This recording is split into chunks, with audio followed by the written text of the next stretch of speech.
Hello दोस्तों। जीवन में निराशा कभी हमें इतना घेर लेती है कि लगता है जीवन में इससे बुरा कुछ और हो ही नहीं सकता। पर मज़ेदार बात यह है कि उस निराशा को आशा में बदलने का हुनर भी हमारे अंदर ही मौजूद है, पर हम उसे पहचान नहीं पाते। एक छोटी सी कहानी से समझते हैं इसे। एक बहुत बड़े स्कॉलर हेनरी जे कैसल की कंपनी को एक बार नदी के किनारे एक विशाल बांध बनाने का काम मिला। वो पुल आधा ही बना रहे थे कि भयंकर तूफान आया और बाढ़ के कारण सारी मशीनें डूब गईं कीचड़ में और सारे किए किराए पे पानी फिर गया। जब पानी कम हुआ तो हेनरी को नुकसान का अंदाजा लगाने बांध के पास गए और उन्होंने पाया कि मजदूर बहुत उदास खड़े कीचड़ में डूबी हुई मशीनों को निराशा से देख रहे हैं। हेनरी उनके पास गए और मुस्कुरा कर कहा, तुम लोग इतने परेशान क्यों हो? मजदूर ने कहा, आपको दिख नहीं रहा है हमारी मशीनें कीचड़ में डूबी गई हैं। कौन सा कीचड़? हेनरी ने पूछा उत्साह से। अब मजदूर ने उनकी तरफ झल्ला कर देखा और बोला, कौन सा कीचड़? हैरानी से उसने दोहराया, चारों तरफ कीचड़ ही कीचड़ तो है। हेनरी फिर भी हंसकर बोले, मुझे तो कहीं कीचड़ नहीं दिख रहा। अब इस बार मजदूर काफी नाराज हुआ और बोला, अभी कैसे कह सकते हैं आपको कीचड़ नहीं दिख रहा है?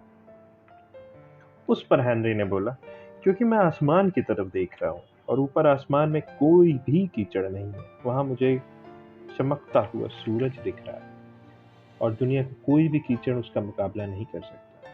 जल्दी ही कीचड़ सूख जाएगा और तुम सब अपनी मशीनें निकाल कर फिर से काम शुरू कर दो। उनकी बात में कितना दम था। अगर आप आंखें को नीचे रखेंगे तो आपको कीचड़ ही दिखेगा और असफलता का एहसास होगा। वहीं आशावादी दृष्टिकोण जीवन में होगा तो सफलता निश्चित है। हमारा एटीट्यूड, दृष्टिकोण ही वह खिड़की है जिससे हम सारी दुनिया देखते हैं। ये मेरे नहीं, ये वक्तव्य है एक बहुत बड़े विचारक और एक बहुत बड़े राइटर। इनकी बुक है एटीट्यूड इज एवरीथिंग के ऑथर डॉक्टर जेफ केलर।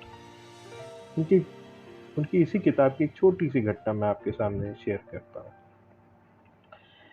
लगातार कई घंटों तक अपने डेस्क पर काम के बाद सारा ने सिर ऊपर उठाया और सोचा कि पास की कॉफी शॉप में जाकर कुछ खाया जाए।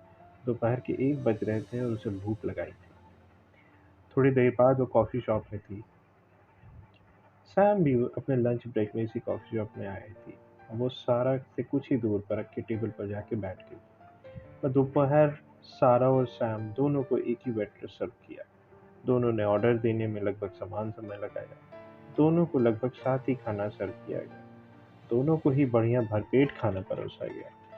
वेटरेस द्वारा बिल लाने तक दोनों को लगभग समान समय तक इंतजार करना पड़ा। बट यही दोनों के बीच की सारी समानताएं खत्म हो जाती। सारा जोशपूर्ण कदमों से दुनिया के लिए एक पॉजिटिव सोच लिए, चेहरे पर मुस्कान लिए कॉफी शॉप में दाखिल हुई थी।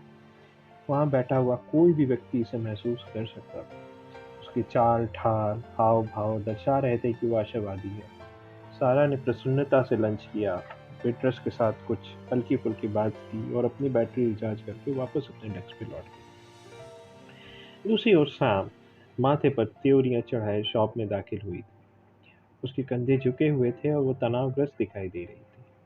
उसके हाव भाव माने चीख चीख कर कह रहे थे, दूर हो जाओ मेरी नजरों से। ऐसे लग रहा था मानो वो सुबह से ही खट्टा अचार खाकर बैठी हुई है।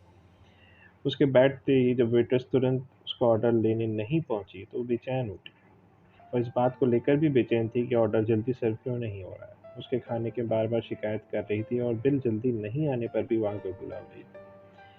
जरा सोचें कि कॉफी शॉप में सारा और सैम दोनों को ही अलग अलग अनुभव क्यों हुए।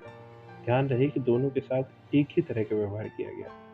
इस प्रश्न का जवाब यह है कि सारी दुनिया को एक पॉजिटिव एटीट्यूड यानी सकारात्मक नजरिए से देखती है, जबकि सैम इस दुनिया को निगेटिव एटीट्यूड यानी नकारात्मक नजरिए से देखती है।